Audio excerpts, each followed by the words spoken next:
Hey guys, Cassie here. Welcome back to my channel, and today I am here to tell you 10 things you can expect to see in my new book, Broken Together. Now, I want to give a quick disclaimer here that while of course I'm not going to be giving any major spoilers because the book hasn't even come out yet, so obviously I don't want to spoil any big things for you, but if you're the kind of person who, for instance, hearing something like this book has a happy ending to you would be like a spoiler and you don't want to know that, then this video probably isn't for you. And the reason I say that is because that is totally the kind of person I am with books, and especially with movies. If I know I'm gonna watch a movie, I won't even watch trailers for it because even the trailers to me sometimes spoil things. So this is kind of like a trailer. Like, I'm gonna tell you some things that you might see. So if you don't want to know anything and you already know you want to read the book, then just read the book and don't watch this video. But if you're kind of on the fence and you want to know a little bit more about what to expect from this book, stay tuned and I will tell you 10 things that you will see in my new book, Broken Together. Let's get into it. Thing number one is a satisfying conclusion to the Jacob-Sarah romance arc.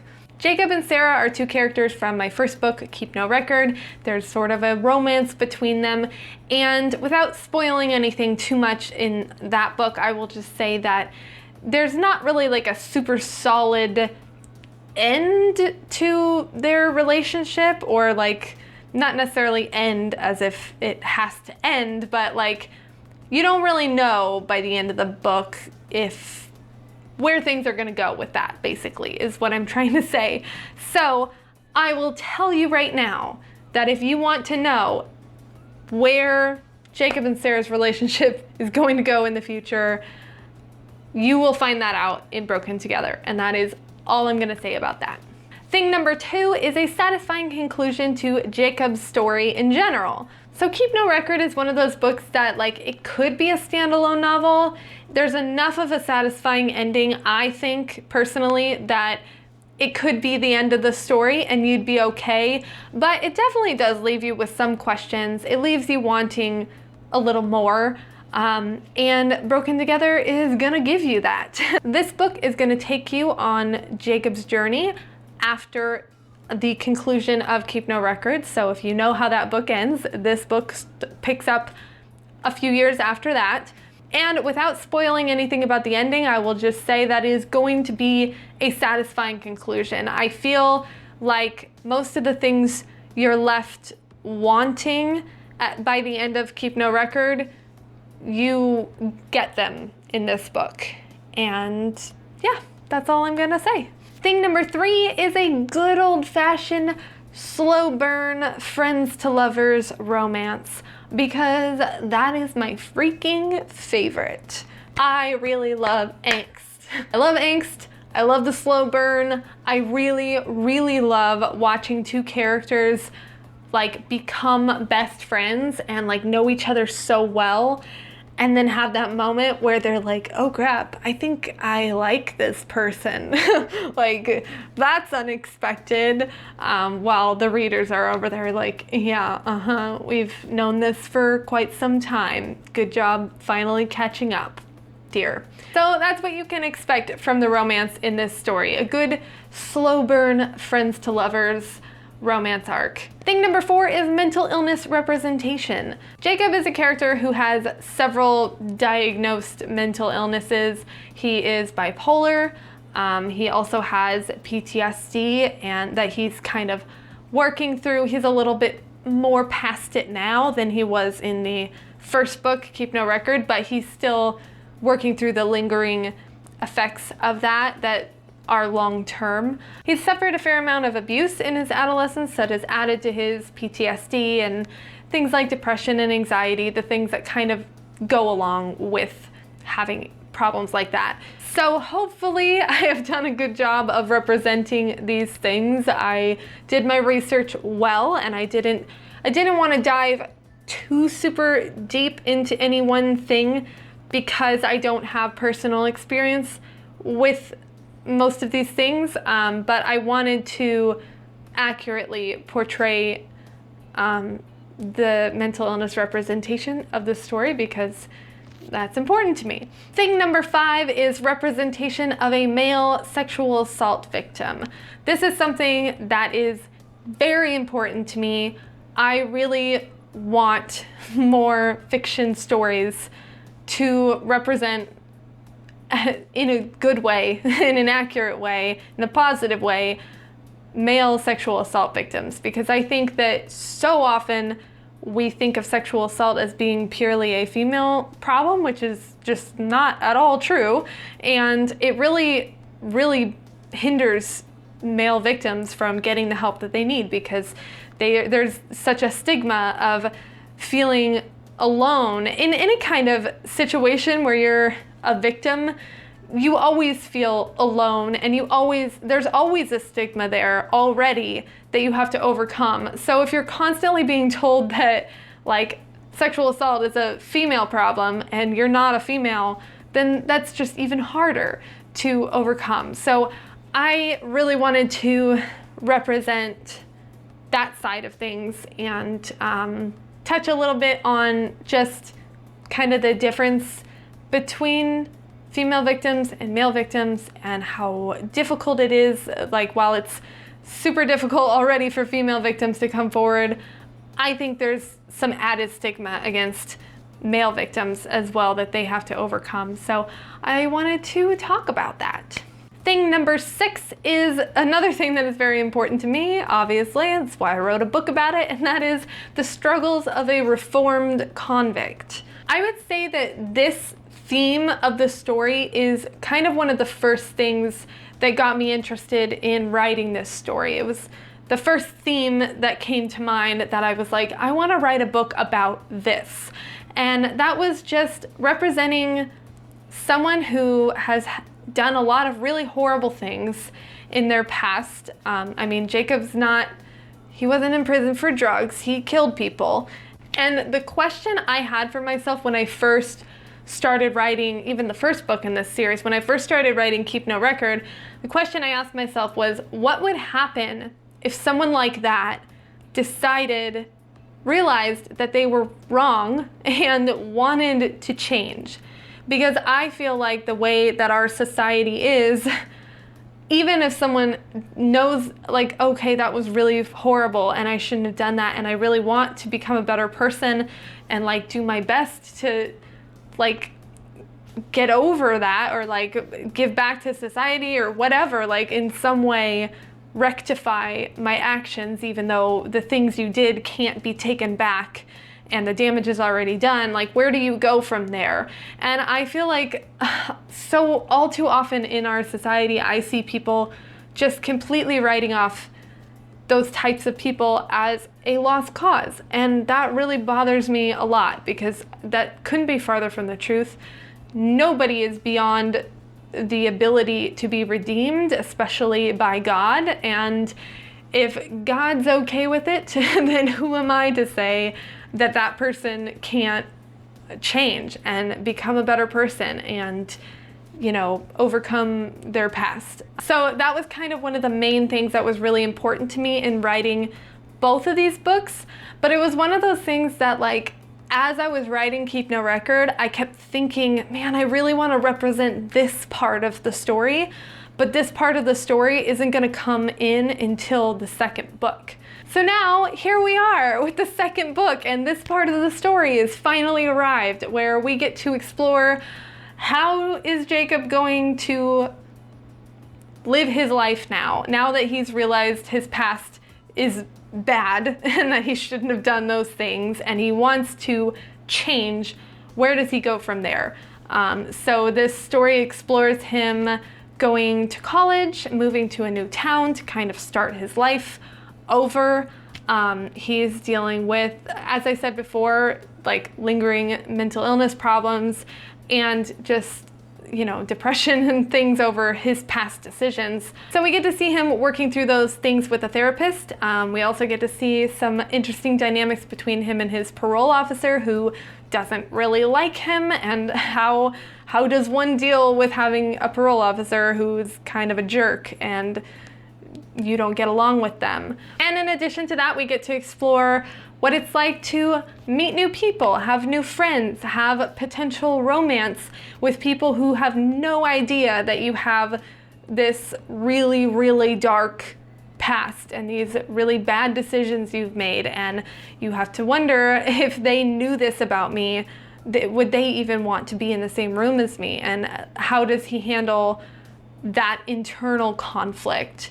And then of course another thing I really wanted to touch on is trying to get a damn job with a criminal record and how freaking hard that is. So just a lot of things. This is kind of one of the big themes, I would say, of the story, is how a reformed convict can turn their life around, and just how difficult society makes it for people like that to change, and also how damaging that is to society in general. We're doing ourselves a disservice by not allowing these people to change and become productive members of society again, because then what is their other option? I mean, they're just gonna continue their life of crime then, because you don't want to let them become better people, or you're not willing to help them.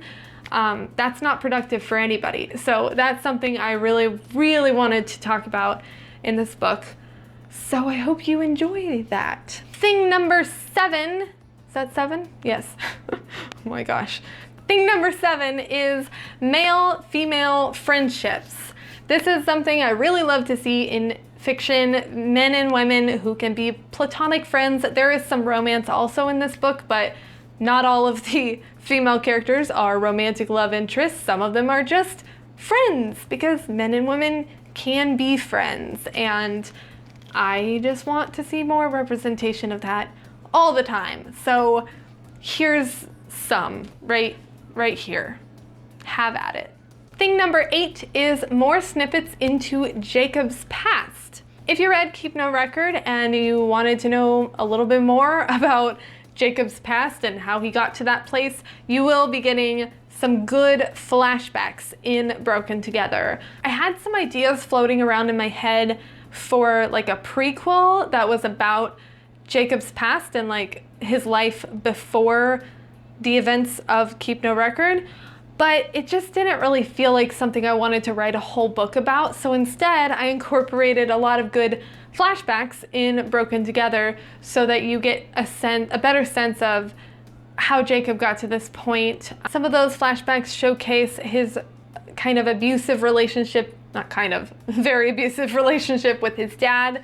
Some of them talk about his relationship with his sister. We get to see a little bit of that on the page instead of just hearing about how close they were, which is something I really was excited to write.